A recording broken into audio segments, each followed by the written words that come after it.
Good evening, everybody. I'm sorry I couldn't record this live. My phone signal is not strong enough for me to do so. It's been strong enough the past couple of nights, so I don't know why it's so weird now. But anyway, I'm gonna go ahead and read chapter 3. If you want to catch up, the other two chapters are already up and ready to go. So let's go ahead and read chapter 3 of The Night Zookeeper, Elephant of Tusk Temple. Will, Rhea, and Sam turned away from the doors and followed a corridor into a huge room. The ceiling was held up by elegant stone pillars, and the room was lit by flaming pink torches on the walls. The plants from the maze seemed to have crept inside and taken over. Beautiful patterns of orange, green, and purple moss swept across the walls and ceiling. Strange, shiny flowers sprouted from cracks in the huge slabs of the stone floor. Elegant waterfalls spouted from sculptures of elephant trunks on the walls. It was quiet and calm, except for the dull thudding of the voids against the giant doors. Maji! Shouted Will. The word bounced around the room, echoing off the walls and columns. We're here. Where are you? There was no reply. Maji! Again, there was no answer, just the sound of running water and the voids outside the entrance. Will turned to Sam. I don't get it, Sam, he said in frustration. You said this was Maji's home. She told us to come here, so where is she? Sam nodded. Oh, this is the right place, Will. This is Maji's home. But it's not a question of where she is, but it's more of a question of when she is. Rhea shot the giraffe a sideways look. Right, you're going to have to explain that one, she said, and this better not be one of your stupid jokes. Sam shook his head. It's simple, Rhea. Maji is the wisest and most powerful animal in the whole night zoo. She's a time-traveling elephant, for goodness sake. You mean she's not here because she might be traveling in time right now? Rhea asked, amazed. Exactly, said Sam. In fact, they say anyone can travel in time in this temple. It's a mysterious and ancient place, full of secrets. But it doesn't look like Maji or anyone else has been here for ages, said Will. I mean, look around, guys. He gestured toward the moss and flowers covering the walls and floor. Will couldn't help feeling cross. They had made it through the maze and only just escaped the Void Army, and now Maji wasn't even there to meet them. Where was she? Or when was she, as Sam had said? Will blew out his cheeks. Well, I guess we'd better look around for any clues, he sighed. The three of them split up to explore the room. Will wandered over towards one of the walls. He examined the moss to see if he could spot any writings or symbols. He couldn't make anything out. He moved on to one of the small waterfalls. The spouting water sparkled in the pink light, but there was nothing unusual or helpful here either. Will was about to turn away when he thought he saw something in the water. He looked more closely. There was something there, something just behind the falling droplets. It was a man's face. Will wanted to step back, but he found he couldn't tear his eyes away.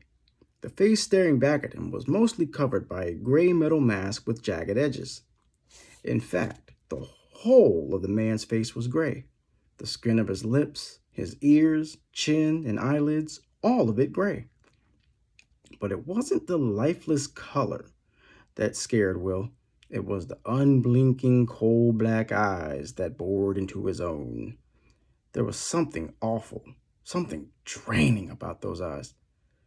Will could almost feel them sucking the energy from him. With great effort, Will twisted his head away. It was like trying to pull two strong magnets apart. The bond broke, and Will stumbled backwards and tripped onto his backside. His heart was thumping in his chest, and he was taking quick, shallow breaths. He glanced up nervously at the stream of water. The masked man had disappeared. "Will, are you okay?" asked Rhea.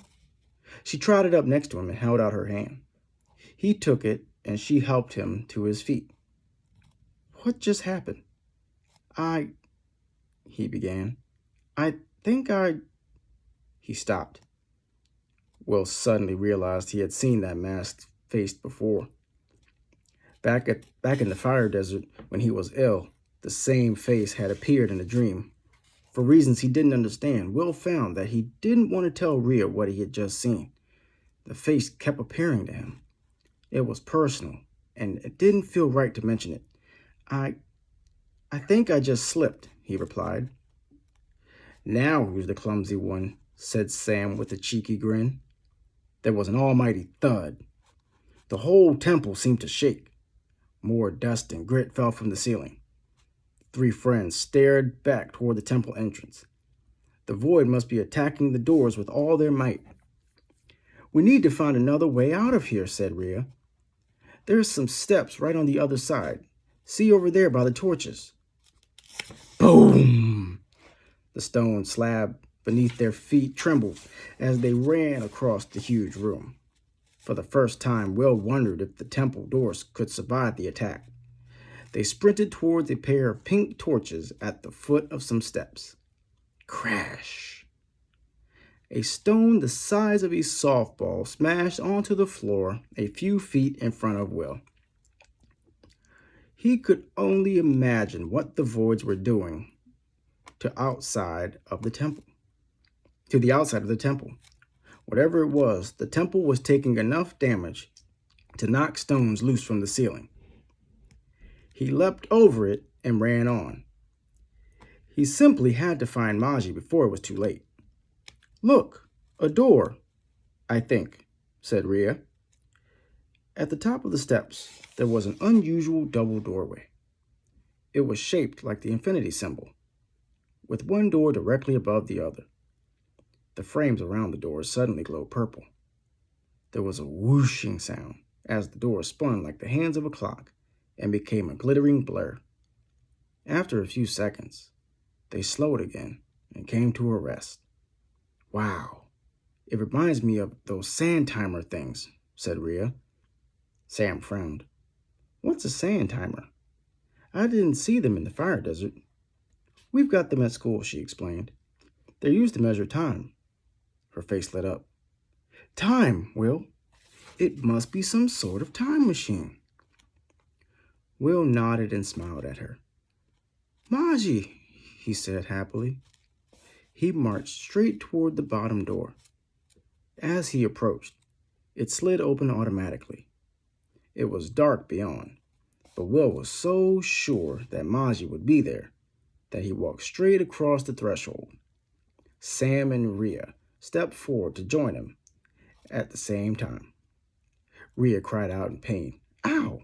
You stepped on my foot again, you hapless hippo." She stopped to rub her toes. "Sorry," said Sam. Rhea sighed. "It's okay. Just try—" Oh no. In front of them, the door slid closed. The infinity symbol glowed purple and the doors spun, taking Will away to who knew where or when. That's it for tonight. Have a good one.